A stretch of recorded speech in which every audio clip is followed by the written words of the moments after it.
बिस्मिल्लाहिर्रहमानिर्रहीम। अस्सलाम वालेकुम नाज़रीन। आज की ये वीडियो उन नाज़रीन के लिए है, उन दोस्तों के लिए है जो उस एरिया में रहते हैं जहां टेम्परेचर जून में 40 से ऊपर चला जाता है, 45 इवन 50 तक चला जाता है, और उनके घर में धूप भी सारे दिन की पड़ती हो, जहां उन्होंने अपने प्लांट्स रखे हुए हैं, जहां पॉट्स रखे हुए हैं। वो दोस्त ये वीडियो कंप्लीट देखें। इसमें 10 से ज़्यादा ऐसे आइडियाज़, ऐसे टिप्स दिए गए हैं जिनसे आप अपने प्लांट्स को बचा सकते हैं, धूप से बचा सकते हैं, गर्मी से बचा सकते हैं। सबसे पहले ये देखिए, ये जो तश्तरियाँ सी आपको रेड और वाइट नज़र आ रही हैं, ये क्या चीज़ है? ये है ढकने हैं, प्लास्टिक की जो बाल्टियाँ हैं, ये वाली बाल्टियाँ जो पेट की बाल्टियों में मैंने पौधे लगाए हुए हैं। इनके जो ढकने आते हैं उनको फेंकने की बजाय मैंने उनको संभाला हुआ था, और अब गर्मियों में ये काम आ गए। ये बांस की स्टिक्स के ऊपर या किसी भी स्टिक के ऊपर लगाकर एक कील के साथ आप स्टिक के साथ जोड़ लें, और नीचे आप गमले की मिट्टी के अंदर धंसा दें, और उसकी डायरेक्शन इस तरह कर दें कि जिधर से आपका सूरज जो है वो 12 बजे से लेके 1 बजे तक, जिस वक्त, या 1 से लेके 2 बजे तक गमले के ऊपर डायरेक्ट धूप पड़ती है, और वही वक्त होता है बर्न होने का पत्तों का। और दूसरा तरीका क्या है बचाने का, कि गमले की मिट्टी जो है वो सनलाइट से, धूप से, हीट वेव से गर्म हो जाती है, और ख़ासकर जो प्लास्टिक के पॉट्स होते हैं, या जैसे मेरी ये बाल्टी है, ये मैंने ढकना काटा हुआ है एक कैन का, और कैन में भी मैं पौधे लगा लेता हूँ, या कोई भी किसी भी तरह का आपके पास इस तरह की चीज़ हो वो आप रख दें मिट्टी के ऊपर। ये गमले देख रहे हैं। अब तीसरा तरीका ये है कि आपके पास छोटे छोटे गमले जिनमें आप प्लांट्स लेके आते हैं, वो ज़ाया करने की बजाय, तोड़ने की बजाय, या कहीं डंप करने की बजाय, वो आप अगर डंप किए हुए हैं तो पकड़कर आप गमले के ऊपर उल्टे रख दें। इससे एयर सर्कुलेशन बनी रहेगी और जो हीट नहीं होगी मिट्टी में। तीसरा, आप जो आपके पास पॉट्स हैं, ख़ासकर जो प्लास्टिक पॉट्स हैं, उनके नीचे आप कोई भी फटियाँ रख दें, लकड़ियाँ रख दें, कोई भी चीज़ रख दें नीचे, ताकि वो डायरेक्ट नीचे से जो हीट मिलती है, जो सनलाइट से ज़मीन की तपश जो है वो गर्म हो जाती है। ख़ासकर जो फ़र्श होते हैं कंक्रीट वाले या टाइल्स वाले, तो वो बहुत ज़्यादा गर्म हो जाती है, तो उनके नीचे आप कोई भी चीज़ रख दें। जैसे मैंने पहले दिखाया है, ये दूसरी दिखा रहा हूँ। ये तो है ढकना ही इस तरह है काटा हुआ कि वो ज़रूरत नहीं रखने की पड़ी। ये जो है फासला है मिट्टी से, और जहाँ जहाँ मैंने देखा कि डायरेक्ट जो गमला है वो टच कर रहा है नीचे ग्राउंड के साथ, वहाँ मैंने डिफरेंट चीज़ें रख दी हैं नीचे। तो आप भी इस तरह डिफरेंट चीज़ें, आपके पास लकड़ी है, आपके पास कोई और फट्टी है, कुछ भी है, वो नीचे रख दें। फिर ये डायरेक्ट हीट नहीं मिलेगी ऊपर गमले को। ये देखें, जो कनाली होती है जिसमें आप पानी डाल कर रख देते हैं, ये पड़ी हुई थी मेरे पास, ये मैंने उल्टी करके रख दी है।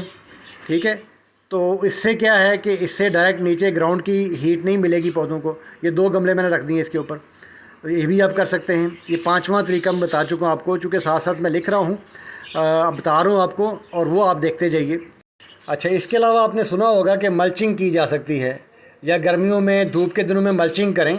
तो मल्चिंग के लिए डिफरेंट चीज़ें यूज़ होती हैं।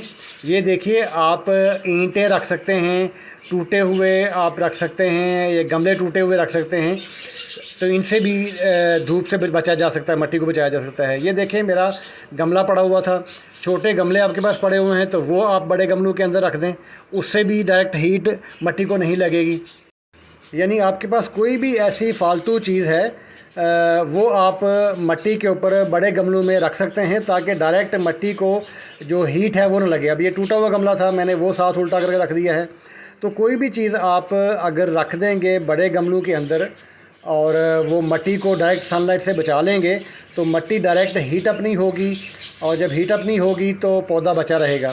ठीक है, अब नीचे भी रख सकते हैं आप चीज़ें, ताकि नीचे की हीट ना पड़े, और ऊपर भी रख सकते हैं चीज़ें, ताकि ऊपर डायरेक्ट हीट ना लगे, और पत्ते पौधे जो हैं ख़राब ना हों। आपने देखा होगा कि मल्चिंग जो है वो पत्तों से की जा रही है, अखरोट के छिलकों से की जा रही है, मूंगफली के छिलकों से की जा रही है, कोयलों से की जा रही है। तो ये ज़रा लाइट वेट चीज़ें हैं। ये खुले एरिया में जहाँ बड़े सेन हैं, या आंधी ज़्यादा आती है जिन एरियाज़ में, वहाँ वो चीज़ें उड़ जाती हैं, उल्टा गंद डाल देती हैं और ज़ाया भी हो जाती हैं। तो आप थोड़ी वज़नी चीज़ें रखें। जैसे मैंने कुछ गमले रख दिए हुए हैं, कुछ कटे हुए ढक्कन रख दिए हुए हैं, और छोटे गमले मैंने उल्टे करके रख दिए हुए हैं, टूटे हुए गमले मैंने रख दिए हुए हैं। तो इस तरह की चीज़ें रखें। और अगर आपके पास ऐसे पौधे हैं जो सर्दियों में चलने वाले पौधे हैं और वो आप बचा के रखना चाहते हैं अगली सर्दियों तक, तो उनको बचाने का तरीका ये है कि आपके घर में जो सबसे ठंडी जगह है, ओपन एरिया में जो भी क्यारी है जिसके ऊपर घने दरख्त हैं, घनी छाँव है, उसके नीचे रख दें। जैसे देखें, ये केल प्लांट जो ऑर्नामेंटल कैबेज होती है, सर्दियों का पौधा है, ये मैंने यहाँ क्यारी के अंदर वहाँ रखी हुई है जहाँ ठंडक रहती है। ठीक है, ये गमला छोटा है और ये बोगनवेल के नीचे मैंने रखा हुआ है। ये देखें, जरबरा है, ये सर्दियों का पौधा है और इस वक्त जून एंड पे ये हरा भरा नज़र आ रहा है आपको। तो ये भी मैंने यहाँ इस क्यारी में घनी छाँव के नीचे रखा हुआ है। तो इससे जो है क्यारी के अंदर एक तो ह्यूमिडिटी और मॉइस्चर मिलता रहता है जो रिक्वायर्ड होता है, और ठंडक रहती है, नीचे से तपश नहीं मिलती चूँकि क्यारी के अंदर है, क्यारी में पानी लगता रहता है, और ऊपर से हीट नहीं मिलती। तो ये ऑर्नामेंटल कैबेज और जरबरा मैंने इसीलिए आपको दिखाया है कि सर्दियों के प्लांट्स हैं। जो लोग जानते हैं उनको बखूबी पता है कि ये प्लांट गर्मियों में बचाना मुश्किल होता है, और मेरे पास ये देखें इस वक्त पड़े हुए हैं ये। और इंशाल्लाह इन्हीं प्लांट्स के ऊपर मैं अब दोबारा सर्दियों में फ्लावरिंग दिखाऊंगा आपको। तो दोस्तों, ये देखिए, मैं जितनी भी चीज़ें आपको बता रहा हूँ इनके ऊपर आपका कोई ख़र्चा नहीं है। आपके पास ही चीज़ें पड़ी हुई हैं जो आप इग्नोर कर देते हैं, और एक तो वो गंद में भी इजाफा कर रही होती हैं, दूसरा जगह भी ले रही होती हैं, और तीसरा कोई बेनिफिट भी नहीं हो रहा होता। तो उन्हीं चीज़ों से आप बेनिफिट ले सकते हैं, आपका कोई ख़र्चा भी नहीं आएगा, आपके पौधे भी बच जाएंगे। दोस्तों, जिनके पास ग्रीन नेट लगा हुआ है या वो ग्रीन नेट अफोर्ड कर सकते हैं, उनको तो ज़रूरत नहीं है इस तरह के काम करने के, वो तो ग्रीन नेट के नीचे रख देंगे पौधे। मैं उन लोगों के लिए ये वीडियो बना रहा हूँ जो अफोर्ड नहीं कर सकते। ग्रीन नेट अब सस्ता नहीं बनता, नेट बहुत महंगा है, फिर उसके लिए जो शेड बनाना पड़ता है वो बहुत महंगा है, फिर सर्दियों में उसको हटाना पड़ता है। और जो पौधे धूप के पौधे होते हैं जिनको फ्लावरिंग करनी होती है, फ्रूटिंग करनी होती है, वो आप ग्रीन नेट के नीचे रखेंगे तो ना वो फ्रूटिंग करेंगे ना फ्लावरिंग करेंगे। उनको धूप चाहिए, उनको धूप चाहिए सुबह की कोई कह लें 10-11 बजे तक की, और शाम की 5 से लेकर 7 बजे तक की। दरमियान वाले पीरियड में जो धूप है वो ना लगे उनको, उनके पत्ते बर्न ना हों, उनको बचाना है हमने। तो वो तरीके आपको बता रहा हूँ मैं। और ये देखिए, ये मेरी तरह अगर आप वर्टिकली प्लांट्स को रख सकते हैं, दीवार के ऊपर रख सकते हैं, तो वहाँ उठा के रख दीजिए। जो आपके हार्डी प्लांट्स हैं जिनको ज़्यादा हीट बर्दाश्त कर सकते हैं, जो वो आप ऊपर रख दें। उनका बेनिफिट क्या होगा, मैंने अब इनको मल्चिंग नहीं की हुई, उनके ऊपर साया नहीं किया हुआ, लेकिन जो हीट ऊपर से पड़ती है सिर्फ वो पड़ रही है इनके ऊपर। जो नीचे से ज़मीन गर्म होकर हीट मिलती है वो यहाँ ऊपर वाले पौधों को नहीं मिल रही। इसलिए ये अगर आप हाइट पे रख देंगे तो एयर सर्कुलेशन अच्छी रहेगी, हवा मिलती रहेगी, चाहे धूप मिले पौधे बचे रहेंगे। मेरे घर में तो गर्मियों में सारा दिन, पूरे शहर में सारा दिन धूप पड़ती है, और मैं ग्रीन नेट भी सारे घर में अफोर्ड नहीं कर सकता। तो मैंने कुछ प्लांट्स लगाए हुए हैं, कुछ छोटे हैं कि बड़े हैं, तो उनके साए में मैं पौधों को रख देता हूँ। ये देखें, कोई इस पौधे यहाँ पे जो पौधे रखे हुए हैं इनको 10-10:30 बजे तक धूप पड़ेगी, उसके बाद साया शुरू हो जाएगा। ये मैंने बकाइन का पौधा लगाया हुआ है। ये देखिए, ये प्लास्टिक की टोकरी है, सस्ती सी मिल जाती है। मैंने 40-40 रुपये की लेके आया था वेजिटेबल्स लगाने के लिए। वेजिटेबल्स ग्रो हो गई, लगा ली, खा ली, ये खाली पड़ी हुई थी, तो मैंने इसके ऊपर ये गमला एक उठा के रख दिया है। तो सिंपली समझ लीजिए कि आपने नीचे ग्राउंड से उठा के पौधों को थोड़ा ऊपर कर देना है, किसी भी चीज़ पे रख देना है, ताकि नीचे से जो हीट मिलनी है उस हीट से पौधों को बचाया जाए। जितना नुकसान डायरेक्ट सनलाइट करती है, उससे ज़्यादा जो नीचे से ग्राउंड हीट छोड़ता है वो नुकसान होता है। उससे गमला गर्म हो जाता है, उससे नीचे की तय जो जहाँ जड़ें होती हैं, नाजुक जड़ें होती हैं, जो खुराक पहुँचा रही होती हैं पौधों को, वो बर्न हो जाती हैं, वो हीट अप होके फिर पौधा ख़राब होता है, पौधा डेड होता है। किसी भी पौधे की आप रीप्लांटेशन करते हैं तो उसको भी आप पक्के फ़र्श पे ना रखें, उसको भी आप क्यारी में रखें, छाँव में रखें। अच्छा दोस्तों, एक और चीज़ का ख्याल रखना है आपने। मैंने भी यहाँ उसी तरह किया हुआ है कि आप जो दरख्त है आपका, या कोई भी, मसलन एक दरख्त है मेरे घर में, 1 या 3 दरख्त हैं, तो मैंने कुछ पौधों को रख दिया उनके मशरक़ की तरफ, कुछ को रख दिया मगरब की तरफ। तो कुछ को पहले टाइम की धूप लगेगी, कुछ को बाद वाले टाइम की धूप लगेगी, तो सारे दिन की धूप से बच जाएंगे। उसके तने की छाँव रहेगी। और अब ये खजूर का पौधा है, इसकी घनी छाँव तो नहीं होती, बट इसका तना जो है वो हाफ डे की धूप जो है वो रोक लेगा। मैंने उस डायरेक्शन में 3 गमलों को एक तरफ और 2 गमलों को एक तरफ रखा हुआ है।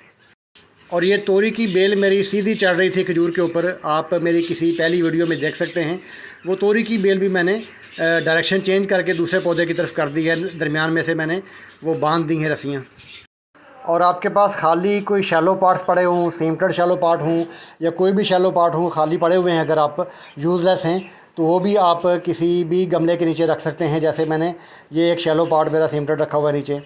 और ये देखिए, ये मेरा पौधा जो लगा हुआ है, इसके साथ मैंने क्या किया है कि मेरे पास एक गमला टूटा हुआ था जिसका बेस टूट गया था, बाकी का गमला पूरा था।